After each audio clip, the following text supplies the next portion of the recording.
decide. What's decide mean? De, of, or from, side, to cut. When you make a decision, you cut yourself off from any other possibility. Somebody said, so, yeah, and they thought they were being clever, but they were actually being clueless. They said, got 3 birds sitting on the fence. 2 decide to fly away. How many are left? And somebody said, well, 1's left. He said, no, 3 are left because the other 2 decided. They didn't fly away. No, if they actually decided, they would have flown away because they cut themselves off from not flying away. Now, if he said 3 birds are sitting on a fence and 2 choose to fly away, how many are left? Well, now 3 are left. Because a choice the word choose just means pick one. If I'm picking one today, I can pick a different tomorrow. And what happens is people go around picking one that feels the most comfortable in the moment, that feels the easiest path in the moment. You can't live a limitless life like that.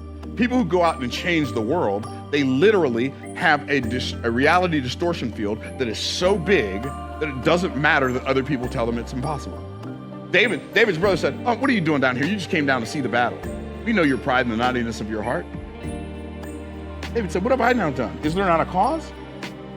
Like, y'all hiding. I'm gonna go fight this dude. Why you fussing at me? I ain't the problem. He's the problem, y'all the problem. I ain't the problem. But see what happens for people who are unwilling to change a situation, the people who are willing to change the situation are the problem to those people, because now you gotta live with yourself after you see that your next door neighbor go do the thing that you've been talking about doing for the last 10 years. Can I get a witness? And most people don't make decisions. They make choices. But if you're gonna be a person of honor, you need to learn to make decisions, because to decide is to make a covenant with yourself. Remember the word covenant, right? So 2 people come together, they would kill an animal, they would walk in a circle, they would take a knife in their left hand, cut their right hand, put their hands together, bind it together with a rope. The word covenant means to cut. And they would make a promise on their life saying, if I don't keep my word to you, may what happened to this animal happen to me. What if your word, the things you say, became a covenant that you make with yourself? So now you can trust yourself. Because you'd rather die in honor keeping your word than live in dishonor and not keep your word. I mean, like, the game would change for you forever.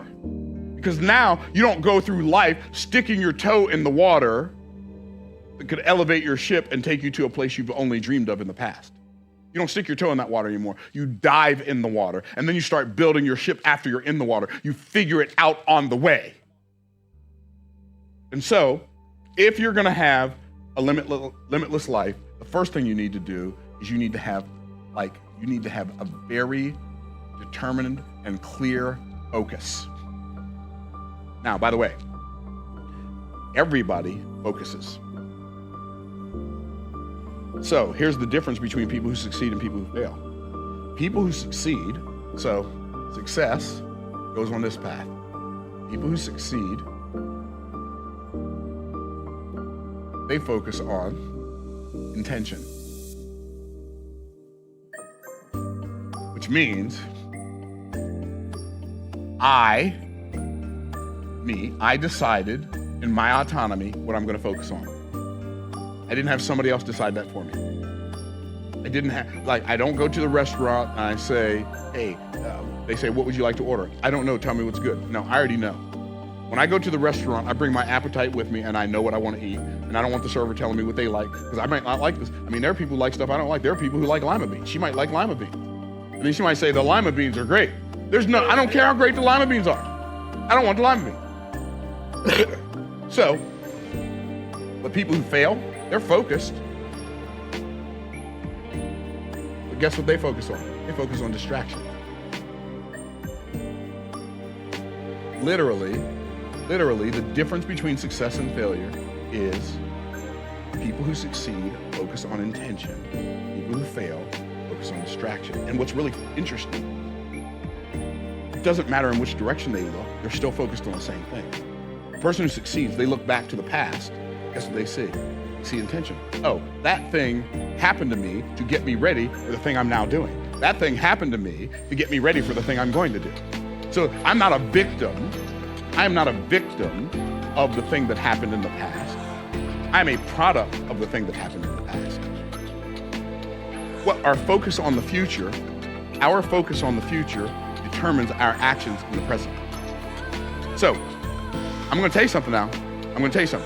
If you live mostly focused on the past and trying to keep things the way they were, you are literally performing an exercise in futility, because the only constant in life is change. So how can my life get better because of the change? And how can I take advantage of the change instead of me fighting to try to keep things from changing? Are y'all tracking? Now, when I look to the future, I have to make sure that, first of all, when I look at the future, am I seeing something that's real, or am I just, do I get to see something that's there, or am I just seeing it in the eyes of my imagination? Where am I looking at the future? I'm looking at it in my mind, which means I'm the only person who determines what the future looks like to me. Are y'all tracking? Because I made it up. Anything I tell myself about a future outcome, I made it up. Well, if I'm gonna make up outcomes about the future, it stands to reason that I might as well make up outcomes that serve me and empower me instead of making up outcomes that disempower me and don't serve me. Because I'm making it up. I mean, I'm gonna build a $100 million business. Okay, but I made that up. I could never make $100 million. I made that up. Do you understand? We're making it up as we go. You might as well make up something that inspires you, that challenges you, that charges you, that energizes you, so that you can move in that direction. It's so fascinating. By the way, this is biblical mind psychology. I'm not it's in the Bible. Rejoice in the Lord always, and again I say rejoice.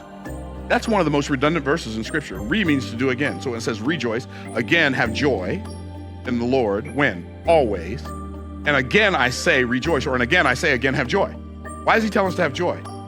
Because the joy of the Lord is our strength. When we have joy, we have strength. When we have sorrow and depression and sadness, and we're focused on all the things that are missing in our lives, we have discontentment and a lack of gratitude. And that discontentment and lack of gratitude, it doesn't get us more of what we desire. It causes us to lose the things we already had. When Adam and Eve focused on what was missing, they lost all the abundance that they had. The same thing is true today that was true back then. Well, anyway, so here's what it says though. It says, rejoice in the Lord always, and again I say rejoice. Let your moderation be known unto all men, for the Lord is at hand. So it's saying be joyful, but then it's saying be willful. Let your moderation, what's moderation? Self-control. Let it be known unto all men. So how do I do that? Well, the Lord is at hand. The thing that we're supposed to use our willpower for is not to make ourselves do something. The thing we should use our willpower for is to remind ourselves that the Lord is present. Because when I use my willpower to remind myself that the Lord is present, then I have joy. Why? In his presence is fullness of joy. Why? Now I'm empowered. Why? Because I know who I am based on whose I am. Because when I'm with him, he shows me who I am. Because my identity comes from him. I don't have the identity of the world. I don't have the identity of Myron. I have the identity of God. I am who he knows I am. How many of y'all tracking? So what we want to do is we want to make sure that we're operating from that place where when I'm looking at the future, I'm drawing on a future that's empowering me. Wrap your mind around this. Focus on the future. Focus on a future outcome that empowers you. And that will give you strength. How do you know that focusing on a future outcome that you desire empowers you in the present? Because it says it in Hebrews chapter 12.